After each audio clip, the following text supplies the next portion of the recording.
আপোনালোকক সকলোকে স্বাগতম জনালো অন্য এটা ভিডিঅ'লৈ মই পুনৰ উপস্থিত হৈছোঁ যেহেতু আজি সানডে হয় অফিসো নাই সেইকাৰণে আৰু কিমান গৰম পৰিছে নহয় জানো সেইকাৰণে আজি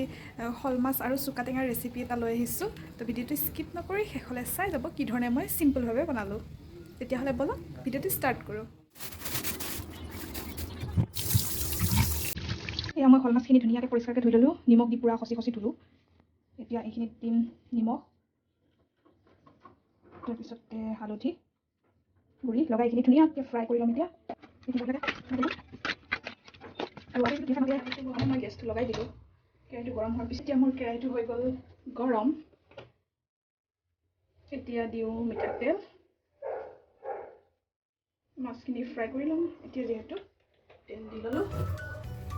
ঠিক আছে এতিয়া গৰম তেলখিনি মাছ দি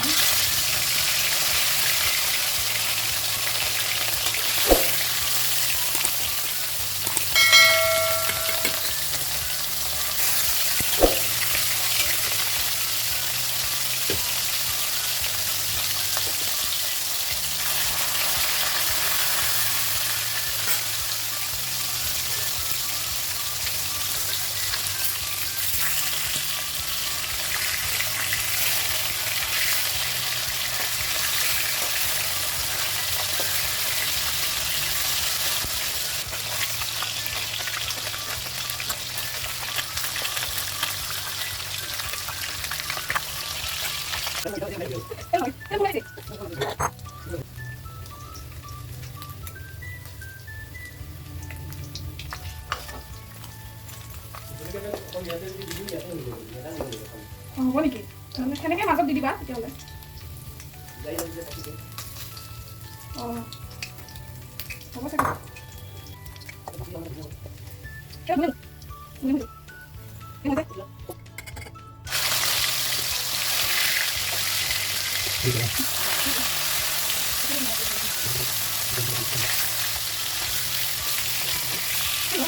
মই ভাজি আছোঁ আৰু এইখিনি যিখিনি হৈ গ'ল মই ফ্ৰাই কৰি ইমান বেছি ফ্ৰাই কৰা নাই হাফ ফ্ৰাই কৰিছোঁ এইখিনি চুকা ৰেডি বনাম এইখিনি চুকা শাকখিনি মই পৰিষ্কাৰকৈ ধুই থৈ দিলোঁ আৰু এইখিনি অলপ এতিয়া কাটিম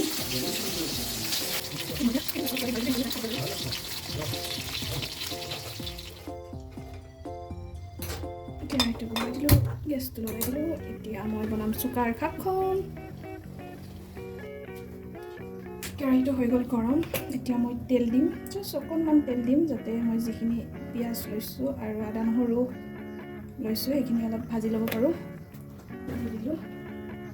তেলখিনি মোৰ গৰম হৈ গৈছে সৰু চাইজৰ এটা পিঁয়াজ কাটি লৈছোঁ এইখিনি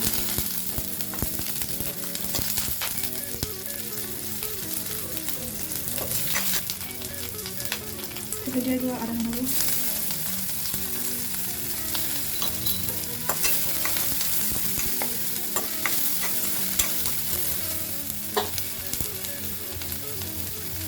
চিন্তা কাটিবলগীয়া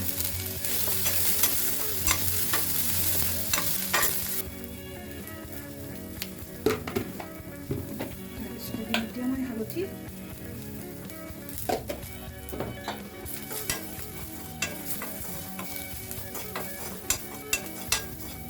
আৰু হালধি দি অলপ ফ্ৰাই কৰিলোঁ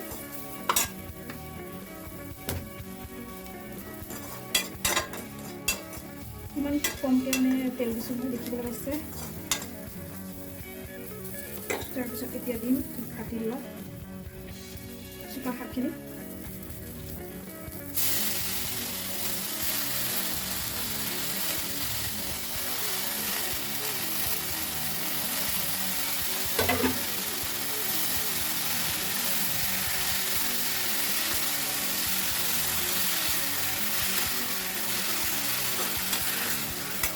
দেখিবলৈ পাইছে শাকখিনি দিয়াৰ লগে লগে কোমলি গৈছে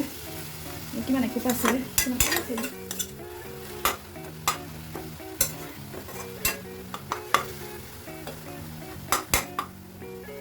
আকৌ অকণমান বেছিকৈ কোমলিবৰ কাৰণে 2 মিনিটৰ বাবে ঢাকোন লগাই দিলোঁ মই জুইটো কমাই 2 মিনিট সময় ৰাখি দিছিলোঁ কোমলিবৰ কাৰণে এতিয়া মই 2 মিনিট হৈ গ'ল খাই চালোঁ একদমেই মানে পুৰা পানী নাইকিয়াই হৈ গৈছে। এতিয়া মই এড কৰিম পানী গ্লাছেৰে পানী দিলে